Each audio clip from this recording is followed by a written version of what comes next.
डाक बंगला मैदान में आयोजित संघर्ष यात्रा की सभा में गरजे हेमंत सोरेन। उपस्थित जन समूह को गिनाई सरकार की विफलताएं।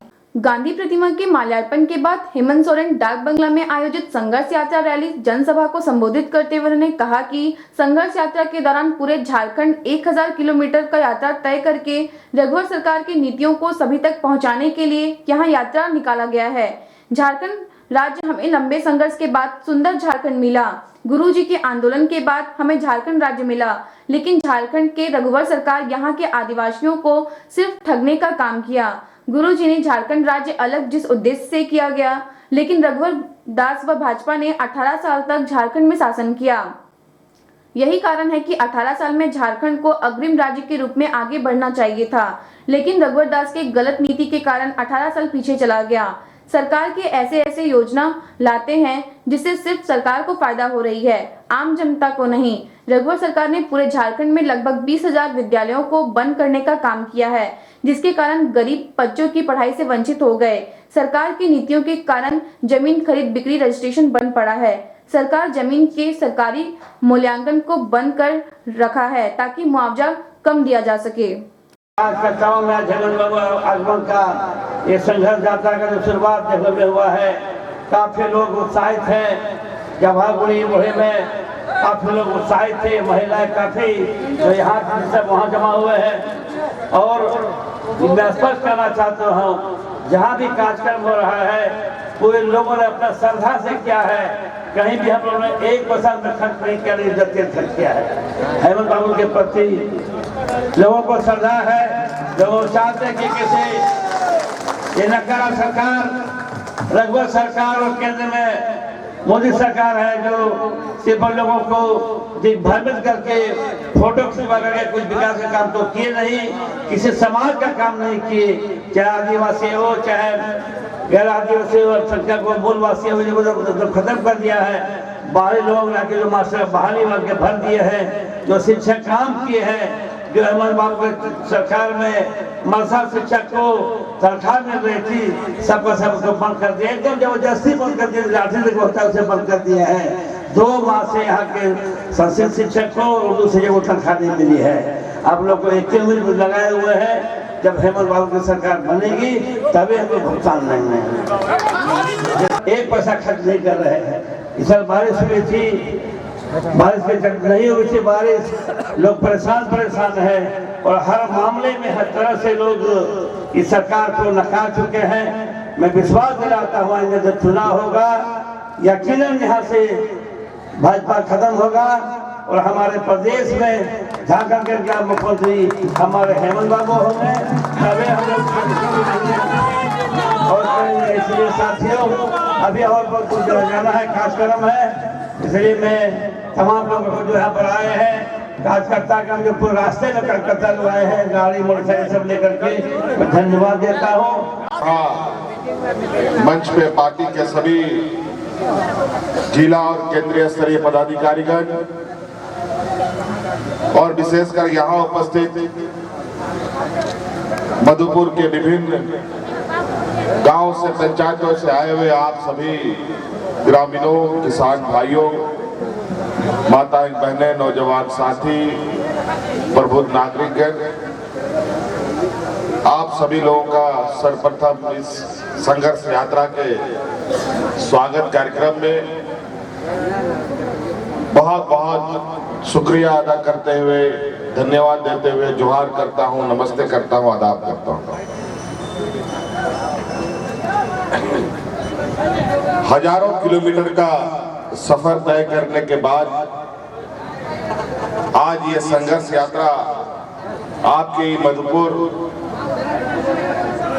से गुजरते हुए आगे जा रहा है और हम लोग हजारों किलोमीटर का सफर तय करते करते आज यहाँ पर पहुंचे। अभी और भी लंबा सफर तय करना है, समय कम है, सफर ज्यादा है और इस यात्रा को हर एक व्यक्ति तक पहुंचाने का हम लोगों का संकल्प है। जहां स्वर सटेर कान गो बाबा मिश्रा को माझी हाड़ाम गुड़ी परगेनेत को आपे कहो अडी सरहाव दहेर नवा संघर्ष यात्रा दराम कार्यक्रम रे जस्ती समय तो बनुआ आरो नवा संघर्ष यात्रा आरो लहासन ले दिया और में ते खटो ते कताले दो लगी ले कोशिश रहा और आपे पे विचार था आपे पे सोचा होता कि आखिर नवा संघर्ष यात्रा दो चेक आप लोगों को लगता होगा कि ये झारखंड मुक्ति मोर्चा के लोगों ने ये संघर्ष यात्रा क्यों निकाला है। हम समझते हैं कि झारखंड में यहाँ के आदिवासियों को, यहाँ के मूलवासियों को, यहाँ के किसानों को, यहाँ के मजदूरों को, यहाँ के शोषित गवाह भी रहे हैं और 30 साल 40 साल के संघर्ष के बाद अलग राज तो मिल गया, 18 साल भी हो गया, लेकिन 18 साल में आज भी हमारे इस राज्य के आदिवासी, मूलवासी, शोषित, पीड़ित, किसान, दलित, पिछड़े अल्पसंख्यकों का हाल में कोई सुधार नहीं हुआ। आज भी वही हाल है, वही दुख तकलीफ, वही पिछड़ापन, वही भेदभाव, वही तिरस्कार आज के दिन में भी आज हमारे साथ होता है। अलग राज हुए 18 साल हो गए, क्यों नहीं सुधरा? आखिर हमारे पूर्वजों ने, हमारे अग्रणी नेताओं ने क्यों अलग राज किया? इसीलिए अलग राज किया कि यहाँ के हक अधिकार, यहाँ की समाज संस्कृति, यहाँ के जल जंगल जमीन और यहाँ के आदिवासी मूलवासी का समग्र विकास हो। लेकिन दुर्भाग्य की बात, क्यों ऐसा हुआ कि आज के दिन में भी आज हमारा पिछड़ापन खत्म नहीं हुआ? वो इसलिए नहीं हुआ क्योंकि इस राज्य को इन 18 सालों में सबसे अधिक चलाने का काम अगर किसी ने किया है तो इस राज्य में भारतीय जनता पार्टी का लोग किया है। और यही वजह है कि इस राज्य का विकास नहीं हो रहा है, क्योंकि ये लोग अलग राज्य के घोर विरोधी दल के लोग, ये लोग नहीं चाहते थे कि इस राज्य का अलग। इनके मन में हमेशा से इस राज्य के प्रति एक गलत धारणा, गलत षड्यंत्र चलता रहा है। ये लोग कभी नहीं चाहते थे कि इस राज्य का अलग होना, न इस राज्य के लोगों का विकास होना, न इस राज्य के किसानों का विकास होना, न यहाँ के आदिवासी, दलित, पिछड़े, अल्पसंख्यकों का विकास होना, कभी ये लोग नहीं चाहते। और यही वजह है इन 18 सालों में राज आगे जाने के बजाय पीछे की ओर चला गया। इसलिए आदरणीय गुरुजी ने फिर से एक बात संकल्प के साथ हमें इस यात्रा पे भेजा है कि जिस तरीके से अलग राज हम लोगों ने लड़ कर लिया है, उसी प्रकार एक और संघर्ष इस राज्य की आवश्यकता है और उसी संघर्ष के माध्यम से इस राज्य में मूलवासी, आदिवासी की सरकार बनाएंगे और अपना हक अधिकार अपने गांव के। आज आप देख लीजिए, आज आप देख लीजिए इस भारतीय जनता पार्टी रघुवर सरकार का विकास कहां है। आज ग्रामीण क्षेत्रों की हालत आप देखें तो वही आज से बरसों से जो चला आ रहा है समस्या आज तक समाधान नहीं हो रहा है, बल्कि उल्टा पुल्टा ऐसे ऐसे योजनाओं से हमें बांधा जा रहा है जिससे फायदा तो हो नहीं रहा है बल्कि नुकसान ज्यादा हो रहा है। ये लोग नहीं चाहते कि हमारे आदिवासी, दलित, पिछड़े, अल्पसंख्यक लोगों के बच्चे पढ़े और आज इसी वजह से आप देखेंगे कि ग्रामीण क्षेत्रों में बड़ी संख्या में ग्रामीण क्षेत्र के स्कूलों को बंद किया जा रहा है, मदरसे के स्कूलों को बंद किया जा रहा है। आज हमारे बच्चे पढ़ने से वंचित हो रहे हैं। एक सोची समझे षड्यंत्र के तहत लगभग आज इस राज्य में 20,000 से अधिक स्कूलों को इन लोगों ने बंद कर दिया ग्रामीण क्षेत्रों का। आज उसी तरीके से विकास के नाम पर हमारे जमीन जायदादों को लेकर आप देखते होंगे अभी कोर्ट कचहरी सब में जमीन की रसीदें नहीं कट रही, कहीं रजिस्ट्री नहीं हो रहा, कहीं जमाबंदी जमीन जिसको पट्टा मिला वो सरकार बैंक के नाम पर अपने नाम में कब्जा कर रहा है। और वो इसलिए कर रहा है क्योंकि इस राज्य में आने वाला समय में बड़े पैमाने पर अपने व्यापारी मित्रों को इस राज्य का जमीन हवाले करने की तैयारी का षड्यंत्र चल रहा है। और आज यही वजह से आपको मालूम होना चाहिए कि जमीन का जो सरकारी मूल्यांकन का निर्धारण नहीं हो रहा है। सरकारी मूल्य जो निर्धारण होता है, अभी 2 साल से सरकार के आदेश अनुसार रोक लगाई गई है, क्योंकि जमीन एक ऐसा वस्तु है धरती में जिसका मूल्य हर साल, जिसका मूल्यांकन में चाहे वो 5 पैसा हो या 5,000 या 5 लाख, उसको बढ़ना ही बढ़ना है। दुनिया में हर चीज का दाम घटता बढ़ता है, सोना चांदी हीरा जवाहरात रुपया का दाम वैल्यू घटता है, गाड़ी घोड़ा सबका दाम ऊपर नीचे होता है, लेकिन जमीन का दाम, चाहे वो जंगल का जमीन हो चाहे शहर का जमीन हो, हमेशा उसका दाम बढ़ता है। और इस सरकार ने जानबूझ करके सरकारी मूल्यांकन का निर्धारण बंद कर रखा है, क्योंकि आने वाला समय में इसको बड़े पैमाने पर जमीन अधिग्रहण करना है। अगर उसका दाम का वैल्यू बढ़ गया तो रैयतों को अधिक मुआवजा देना पड़ेगा, इसलिए इन लोगों ने वो बंद कर रखा।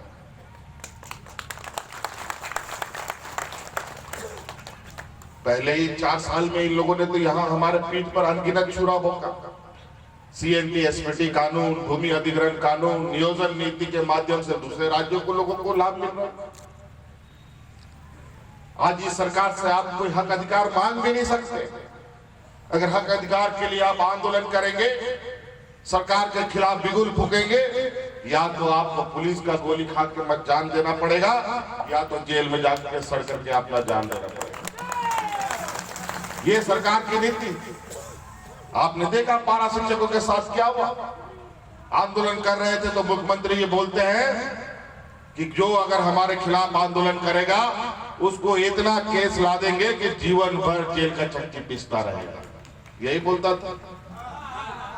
बेचारा आंदोलन करते करते 50-60 पारा शिक्षक मर गया, उसका बाल बच्चा सब टूअर हो गया, सड़क पर आ गया भीख मांगने के लिए, लेकिन सरकार के कान में जूं तक नहीं रहेगा। ये सरकार, ये गरीबों की सरकार है क्या? ये वेलफेयर सरकार है? कल्याणकारी सरकार है? नहीं। ये दिल्ली में बैठे हुए ये बड़े बड़े व्यापारियों के लठेत के रूप में ये काम करते हैं। इनको कोई लेना देना नहीं है इस राज्य से, इसी वजह से ऐसा निर्णय लेते हैं। अभी टीचर की बहाली हुई, 80% लोग यूपी हरियाणा का लोग आके उसमें नियुक्ति ले लिया, और हमारे नौजवान सर्टिफिकेट लेकर के सड़क में जूता घिस रहा। और मंत्री मुख्यमंत्री बोलता है कि इस राज्य के नौजवानों में काबिलियत नहीं है नौकरी पाने का, शिक्षक बनने का, चपरासी बनने का। कमाल का बात। क्या यहाँ के नौजवान शिक्षक भी नहीं बन पाते? क्या चपरासी के लिए भी नौकरी नहीं मिलेगी क्या? आए दिन सिर्फ और सिर्फ जात धर्म की आग लगाओ, यही सरकार का नीति। सामाजिक उन्माद फैलाओ, यही सरकार की नीति। और सरकारी पैसे से अपना राजनीतिक एजेंडों को लागू करो। आज देखिए इस राज्य में मॉब लिंचिंग 18 सालों में इतना मॉब लिंचिंग नहीं हुआ जितना इस रघुवर सरकार में हुआ। अनगिनत अल्पसंख्यक साथी इस मॉब लिंचिंग में उनको जान से हाथ धोना पड़ा, और वहीं भारतीय जनता पार्टी का मंत्री, केंद्रीय मंत्री उन अपराधियों को, हत्यारों को माला पहना करके सम्मानित करने का काम करता है। ये मदरसा और उर्दू शिक्षक का तो बात ही छोड़ी, कुछ नहीं मिलने वाला इस सरकार से। इस राज्य में कभी लोग भूख से नहीं मरा, लेकिन इस नालायक बेशरम सरकार के हाथों यहाँ पर लोग हाथ से लाल कार्ड, राशन कार्ड ले लेकर के अपना जान देना पड़ा, मरने पर मजबूर होना पड़ा, और गोदाम में अनाज सड़ता रहा, गरीबों को अनाज नहीं मिला। अनगिनत लोग, 2 दर्जन से अधिक लोगों की जानें चली गई भूख से, और उसमें सबसे अधिक महिलाओं, आदिवासी, दलित, पिछड़े, अल्पसंख्यक महिलाओं की जान गई। इस राज्य में कभी भी किसान आत्महत्या नहीं किया, लेकिन इस सरकार की निकम्मेपन की वजह से यहाँ पर आधे दर्जन से अधिक किसानों ने आत्महत्या किया, लेकिन सरकार के कान में क्यों नहीं गिरे। यहाँ के नौजवान रोजगार के लिए सड़क पे भटकते रहे, लेकिन रोजगार दूसरे राज्य के लोगों को मिल रहा। ये सरकार की गलत दवा सप्लाई की वजह से यहाँ पर टीकाकरण के माध्यम से एक दिन में टीकाकरण हुआ, दूसरे दिन से 2 दर्जन से अधिक बच्चों की जान चली गई। कोई 2 महीना का, कोई 1 महीना का, कोई 4 दिन का बच्चा। ये सरकार का, लेकिन सरकार को कोई लेना देना। और नियम बनाती है कि शराब बेचने का अब सरकार काम खुद करेगी। इधर स्कूल बंद, इधर सरकार शराब चालू सरकार का। ये स्थिति, शराब बेचने के क्रम में इन लोगों ने लगभग 1000 करोड़ का नुकसान किया। नुकसान नहीं, 1000 करोड़ का शराब इस राज्य का रघुवर सरकार मुख्यमंत्री ने पी लिया। ये स्थिति है। और बोलते हैं कि अब यहाँ नुकसान हुआ, अब ये लोग नया कानून बना रहा है। बोलता है कि सिनेमा हॉल में भी अब शराब मिलेगा, राशन दुकान में भी अब शराब मिलेगा, कपड़ा दुकान में भी शराब मिलेगा, मॉल में भी शराब मिलेगा। अजीब हालत है, क्या तमाशा है।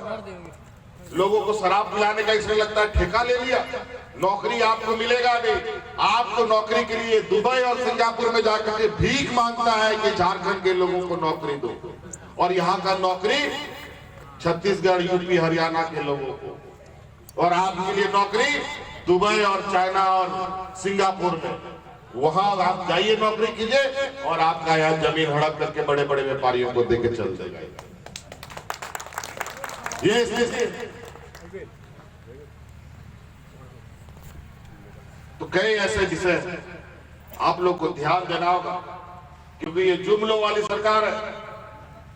इन लोगों का विकास अगर आपको देखना है तो सड़कों में बिजली का खंभा में देखिए, वहां होर्डिंग के रूप में लगा हुआ आपको मिलेगा।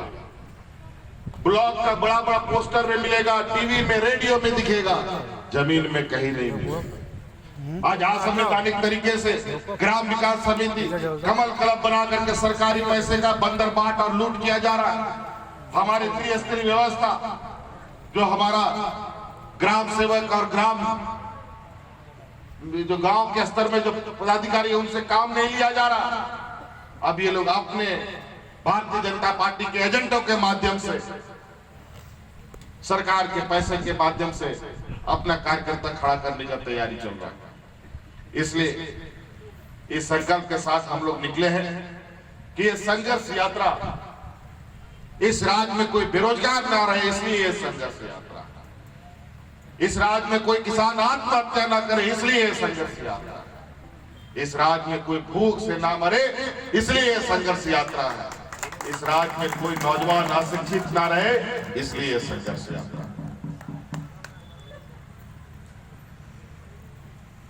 तो नाते आबोरन और कोनो नोडे में ना बोना शराब मिसाल के नो राज माबुन नाम के, लेकिन राज नाम करते हो नहीं तो आबो नो आतु दिशा हाले डाले के बिना तो बोल ओना में नो संघर्ष यात्रा माध्यम से पूरा झारखंड दिशा जाड़ का राज बिगाड़ लगी हड़बड़ होले को आए भेले को उनका के नो दिशा में रहे आबुआ राज आबुआ दिशा मार आबुआ शासन जब तक बांग हुआ आबुआ विकास बांग हुआ ओना में शराब को जगवार शराब को एवेल लगी कि नोआ दिशा रे मीट टंग संघर्ष करते नोआ राजनीतिक लड़ाई को जीता और नोआ दिशा को नो कुल बावरा भाजपा वाला नोने कोन बोल लगा को आज जाल का सिद्धू का नो किना कुता हला उनका ना दिशा बोल बनाओ। तो आज इसी सपने के साथ हम लोग आज इस संघर्ष यात्रा पर निकले हैं। निश्चित रूप से ये हमें संकल्प लेना होगा और जो लोग नहीं पहुंचे, जो लोग पहुंचे हैं, इस बात को गांव तक पहुंचाइए। अब इस राज्य को ना देश को भारतीय जनता पार्टी की जरूरत है। आज देख लीजिए जम्मू कश्मीर में हमारे 40-50 जवान शहीद हो गए आतंकवादी बम की वजह से, और वो सभी नौजवान कहीं न कहीं किसान परिवार से आते थे और आज किसानों का देश के अंदर क्या हालत है, भूखमरी की हालत है। यही भारतीय जनता पार्टी के शासनकाल में देश में सबसे अधिक किसानों ने आत्महत्या किया और आज उनके जवान सीमा पर अब शहीद हो रहे। ये तो अंदर भी मरवाएगा, बाहर भी मरवाएगा जी। इन लोगों को खदेड़ना पड़ेगा, तभी देश बचेगा, तभी राज बचेगा। और बोलता है किसानों का आज 2 गुना करेंगे, 4 गुना करेंगे, 5 गुना करेंगे। किया तो नहीं 4 सालों में कुछ भी। और अभी बोलता है कि हर किसान को 6,000 रुपए प्रति साल 1 साल में देंगे प्रति एकड़। साल में 6,000 रुपए का मतलब क्या हुआ, महीना में 500 टका। 500 टका मतलब क्या हो गया, प्रतिदिन 16-17 रुपया। 16-17 रुपया में कौन सा खेती करोगे भाई, हमको बता दो। 16-17 में खेती तो नहीं होगा, आपको जहर भी बढ़िया क्वालिटी का पीने का नहीं मिलेगा, बता देते। और विशेषकर नौजवान साथी से आप कहना चाहेंगे, अलग राज हमारे पूर्वजों ने, हमारे अग्रणी नेताओं ने लड़कर दिया है। अगर आज आप नहीं समझे, आज भारतीय जनता पार्टी के षड्यंत्र को आपने नहीं समझा, तो आने वाला दिन नहीं कि यहाँ के पढ़े लिखे नौजवान कटोरा लेके सड़कों पर भीख मांगते हुए हम सब नजर आएंगे। बताते हैं कोई उपाय नहीं भैया, तो आत्महत्या करना पड़ेगा, 2 ही रास्ता है। अभी हफ्ता दिन पहले का खबर है, जमशेदपुर में एक नौजवान बेरोजगारी से तंग आकर ट्रेन के सामने कूद करके अपना जान दे दिया।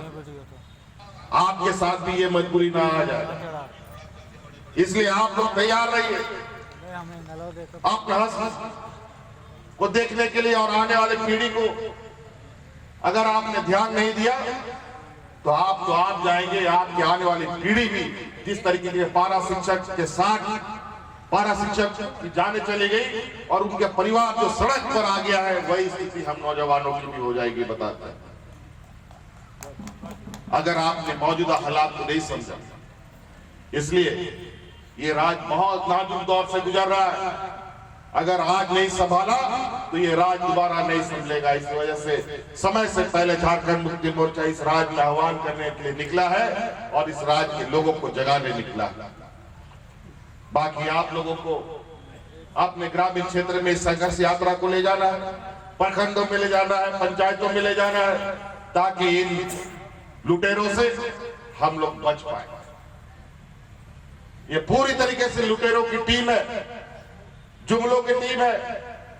आजकल ये लोग गैस सिलेंडर बांटेंगे, शौचालय के नाम पर बड़ा पैमाने पे घोटाला। आजकल बताओ, शौचालय सबको बनवा दिया, जबरदस्ती बनाया। आज ग्रामीण क्षेत्र में शौचालय का क्या हालत है, हमको बताओ। क्या शौचालय उपयोग में आता है? शौचालय के लिए गोईठा रखने के काम में आता है कि नहीं, बोलो। सूखा लकड़ी रखने के काम में आता है। ये स्थिति, डोभा खोदवा दिया गांव में, डोभा में बोला पानी आएगा, मछली पालेंगे, सिंचाई होगा। ना मछली रहा ना पानी रहा, लेकिन गांव देहात का गाय गोरू बछड़ा बच्चा डूब डाब के जरूर मर गया, मरा है। तो ये नालायक मुख्यमंत्री इतना खड्डा खुदवा देगा कि आने वाला समय में, अभी तो बाल बच्चा लोग डूब के मरा है, अगली बार हम ही लोग को डूब के मरना पड़ेगा, कोई उपाय नहीं। इस वजह से इस वीरभूमि में इन नालायक और षड्यंत्रकारियों को अब यहां से भगाना है, क्योंकि इनको नजर है इस राज्य के जल जंगल जमीन खनिज संपदा पर, और उसी को लूटने के लिए ये लोग षड्यंत्र रच रहे हैं। इनसे हमें बचाना है राज को।